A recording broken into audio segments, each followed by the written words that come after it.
का जिक्र पीएम ने किया। बहरहाल आगे बढ़ते हैं। खबर है H1B वीजा महंगा होने से कनाडा की नीति जो है वो सामने आई है। नई नीति, दुनिया भर के कारोबारियों को कनाडा का ऑफर सामने आया है।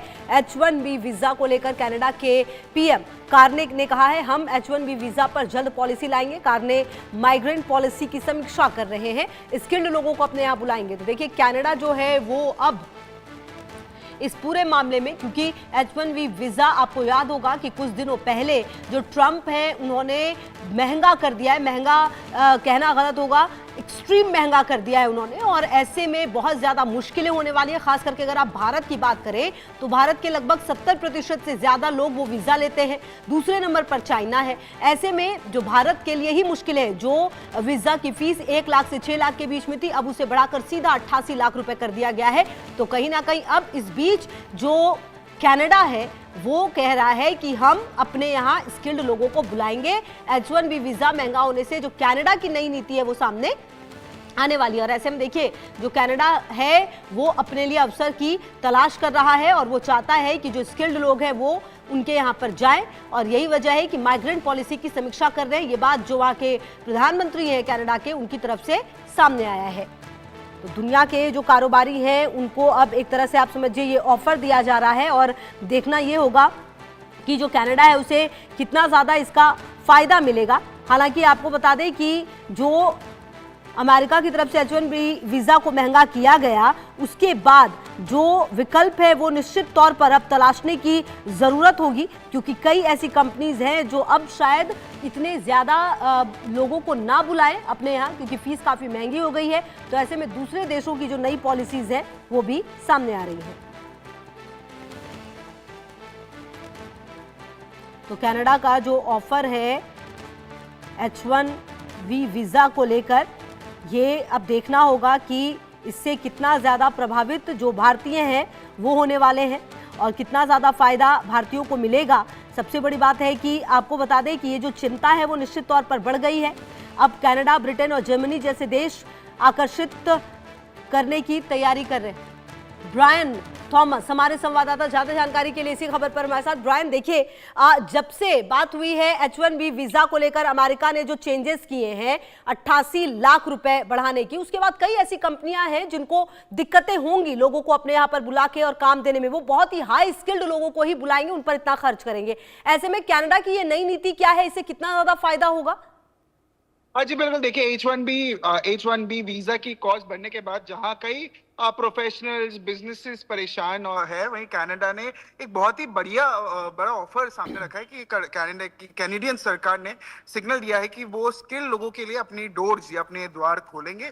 और कनाडा के प्राइम मिनिस्टर कार्ने ने भी ये कहा है कि H1B वीजा इशू को लेकर उनकी सरकार आएगी, और उन्होंने ये भी बताया कि अभी गवर्नमेंट अपनी माइग्रेंट पॉलिसी भी रिव्यू कर रही है ताकि और टैलेंट को अट्रैक्ट कर सके, और भी लोगों को जो बेनिफिट्स है, जो कई बिजनेसेस है, जो कई एजुकेशनल इंस्टीट्यूशंस है जो जिनको बहुत ज्यादा धक्का लगा है, उनको कोई प्रॉब्लम ना हो। कार्ने ने भी ये भी स्टेटमेंट पे ये भी कहा, अपने स्टेटमेंट में ये कहा कि स्किल लोगों को कनाडा में बुलाया जाएगा और उन्हें बेटर अपॉर्चुनिटीज भी प्रोवाइड कर दी जाएगी। और उनका ये भी कहना है कि कुछ हाईली जो टैलेंटेड लोग हैं उनको एक सपोर्टिव और स्टेबल एनवायरनमेंट के साथ भी शामिल किया जाएगा। उसके अलावा भी कनाडा ने ये बात कहा कि वो जो सेफ एनवायरनमेंट है वो देने के लिए कैनेडियन गवर्नमेंट मार्क करने तैयार है। और ये अगर मैं ये इनिशिएटिव की बात करूं, ये सीधा फायदा उन लोगों को हो सकता है जो यूएस के H1B वीजा को लेके काफी प्रॉब्लमेटिक या प्रॉब्लम्स फेस कर रहे थे। जहां अमेरिका की एक तरफ कॉस्ट बढ़ रही थी, H1 वीजा में $100,000 लगाए गए थे, वहां कनाडा कहीं ना कहीं ये अपॉर्चुनिटी सीज कर रही है, कहीं ना कहीं ये अपॉर्चुनिटी पे काम कर रही है। और मार्क कार्ने ने कहा है कि ये लोगों के लिए, स्किल्ड लेबर्स के लिए स्किल्ड जो इंफ्रास्ट्रक्चर है उसको काफी ज्यादा बूस्टअप करेगा। और ये पॉलिसी भी कई माइग्रेंट्स है, जो बिजनेसेस है, उनको एक बड़ा ऑप्शन देगी करियर नॉर्थ अमेरिका में जो बनाना चाहते हैं, उससे हटकर कनाडा में जो अपॉर्चुनिटीज है, जो एजुकेशन अपॉर्चुनिटीज है, जो स्किल लेबर अपॉर्चुनिटीज है, वो कनाडा कहीं ना कहीं और ज्यादा अपना जो होराइजन है और ज्यादा ब्रॉड करेगी। जी अच्छा देखिए, एक बात तो ब्रायन ये भी है ना कि अगर कनाडा की हम बात करें तो कई ऐसी बड़ी कंपनियां हैं जिनके ऑफिस जो हैं कनाडा में भी है। अब इस शुल्क से बचने के लिए ऐसा भी तो होगा कि कनाडा की कंपनियां जो हैं वो अब लोगों को अपने पास बुलाएंगी। ये तो जो कंपनियां हैं उनके लिए भी अपॉर्चुनिटी है, तो कहीं ना कहीं इससे नुकसान अमेरिका का है और कनाडा का इसमें बहुत ज्यादा फायदा है अगर वो इस तरह की नीति लेकर आ रहा है तो। जी बिल्कुल, देखिए एक और स्टैट्स भी जो सामने आ रहा है कि कई, अगर मैं टोरंटो की बात करूं, बहुत ज्यादा इंडियंस टोरंटो में रहते हैं, वहां काम करते हैं, वहां एजुकेशन के लिए जाते हैं। कहीं ना कहीं कनाडा एक सेफ हेवन भी है इंडियंस के लिए, क्योंकि काफी ज्यादा इंडियंस कनाडा में टोरंटो में रहते हैं।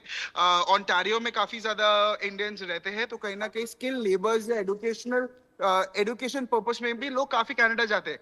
अब जबकि यूएस में एक वीजा पॉलिसी का इशू है, H1B वीजा में जो $100,000 दिए जाएंगे, अब उसको देख के कनेडियन सरकार ने, मार्क कार्ने ने ये कहा कि अभी हम आपको बेहतर डील देंगे, एनवायरनमेंट फ्रेंडली देंगे, जो स्किल लेबर्स को ज्यादा प्रमोट करेगा, और इससे लोगों को काफी ज्यादा फायदा होगा, क्योंकि कनाडा में भी काफी ज्यादा हाई अपॉर्चुनिटीज है। अगर मैं बिजनेसेस की बात करूं, जॉब अपॉर्चुनिटीज की बात करूं, या एजुकेशन सेक्टर में भी कनाडा भी सेम चीज कहीं ना कहीं ऑफर करता है, पर हाँ अभी कम प्राइस में, कम पैसे में होगा। जी अच्छा ब्रायन, ये जो तमाम चीजें हैं ये जितनी जल्दी हो शायद उतना ज्यादा फायदा कनाडा को मिल सकता है। तो क्या लगता है ये जो पूरी पॉलिसी पर बात हो रही, क्योंकि कहा जा रहा है कि इससे जीडीपी जो कनाडा का है उसमें भी बहुत ज्यादा फर्क पड़ सकता है अगर वो करने में कामयाब रह गया तो।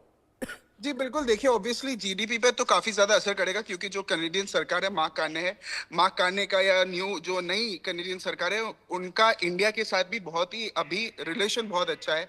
वो प्राइम मिनिस्टर नरेंद्र मोदी को बहुत ज्यादा हाई रिगार्ड भी मानते हैं, और कहीं ना कहीं ये इंडियंस जो वहां रहते हैं, जो इंडियंस ट्रैवल करना चाहते हैं, जो पढ़ाई के लिए ट्रैवल करना चाहते हैं, इकोनॉमिक फोरम के लिए ट्रैवल करना चाहते हैं, उनके लिए काफी ज्यादा बेहतर होगा। और ये मार्क कार्ने इंप्लीमेंट भी बहुत जल्दी करेंगे, क्योंकि ये उन्होंने ये अपॉर्चुनिटी जो H1B वीजा के बाद जो 100,000 लगा है, जो डॉलर्स लगे हैं, उसको देख के ये ठीक है। चलिए ब्रायन, रहेगी इस पर आया। लगातार नजर, आगे भी देखेंगे कि इस पर क्या कुछ होता है। बहुत शुक्रिया आपका इन तमाम जानकारियों के लिए।